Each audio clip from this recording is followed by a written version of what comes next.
Joining us now, Jamil Jaffer, founder and executive director of the National Security Institute at George Mason University. Jamil, welcome back to the show. You've heard our correspondents. We're hearing different messages from the U.S. and Iran about the situation in Lebanon, whether the Strait of Hormuz is open or not. Help me make sense of it all.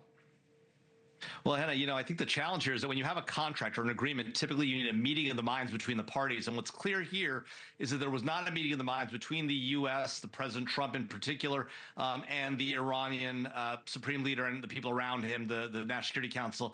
Because if there was, the Straits of Hormuz would be open and we wouldn't be in the middle of this conflict. I think the challenge is that the president was eager to get a deal done as his deadline was coming up to the end. Yeah. And I think the Iranians were eager to get a deal done to stop the bombing campaign that had been taking place over the last few weeks. And so everyone was eager to get a deal done, but they didn't really have a real good sense of where the agreement was. And I think the Iranians have overestimated how much sway they have in this process and how much they could extract out of President Trump because they felt like he really wanted a deal. I think he's made clear now that he doesn't want a deal at any cost. We'll see how this plays out over the next couple of days, next few weeks, whether we get to a longer-term deal and back to a ceasefire and the Straits open. Right now, it's a little tense.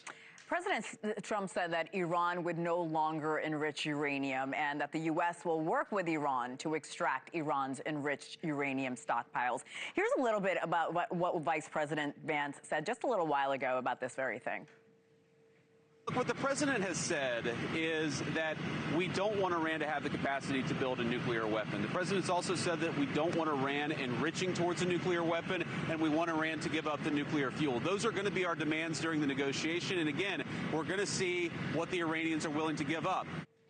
Do you believe Iran will give up its nuclear ambitions, Jamil?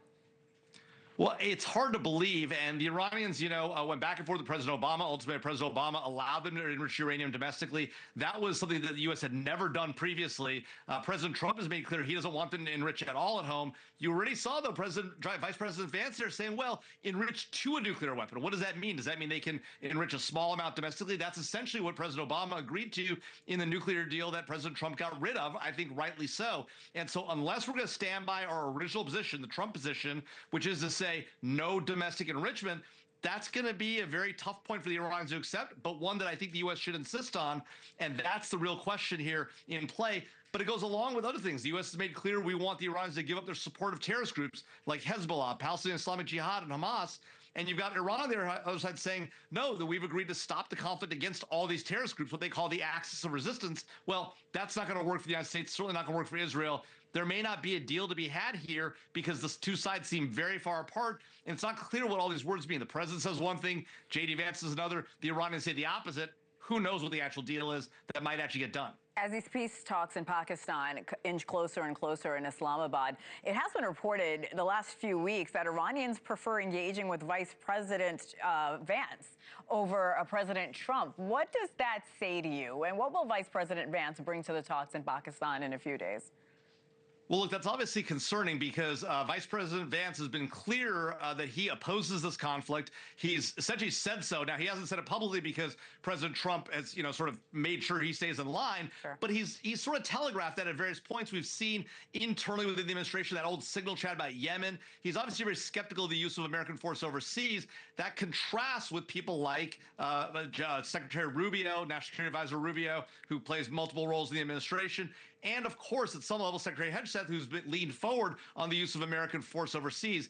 And so it's not clear why the president is actually putting J.D. Vance in this negotiating position, given that he knows that Vance wasn't particularly supportive of the conflict and has actually said so himself. And so we'll see how this plays out. But the real players in this fight have always been Jared Kushner, Steve Witkoff, and Secretary Rubio. We'll see what role J.D. Vance plays over the next few weeks. Iran is openly accusing the U.S. of violating 3 clauses of the ceasefire framework. Again, the ceasefire that is less than 24 hours old. Several Gulf countries also reported incoming missiles from Iran after the ceasefire took effect, almost immediately. How confident are you that this can hold and give both sides more time to reach that much-needed diplomatic solution? Well, look, I do think that both sides have an incentive to try and move this process forward. President Trump has been under significant pressure at home from the MAGA base about doing this conflict at all. But then second, with the price of oil and gas prices at home going up dramatically, that's obviously put a lot of political pressure on the president. At the same time, the Iranians have had their Navy eviscerated. They've had their missile and drone launch capability wiped out, essentially 70, 80%. They still have a lot of drones and missiles, to be sure, and they certainly are holding the Straits of Hormuz hostage. But they are suffering. They've had a lot of their senior military leadership taken out. The supreme leader himself was killed, although his son is now in power. So the Iranians have suffered significant losses, enough to warrant coming to the table and getting a deal done. The problem is, the question is, what is the real deal space? Will the president insist on no domestic enrichment? Will he insist on war on terrorism limitations? And will Iran accept any of that? And if the answer is no, who has more to lose? That's the real question. The president thinks he can win this one. The Iranians clearly think they've got the president on the ropes. Who's right? We'll find out in the next 2 weeks. And with J.D. Vance in the conversation and given his skepticism about the war, that may actually shift the dynamic as well in a way that actually might get the deal done, but perhaps not in a way that President Trump or other folks in the administration, like Secretary Rubio, might prefer. All right, Jamil, Jaffer, we love the analysis. Thank you so much for coming on. Thanks, Hena. I want to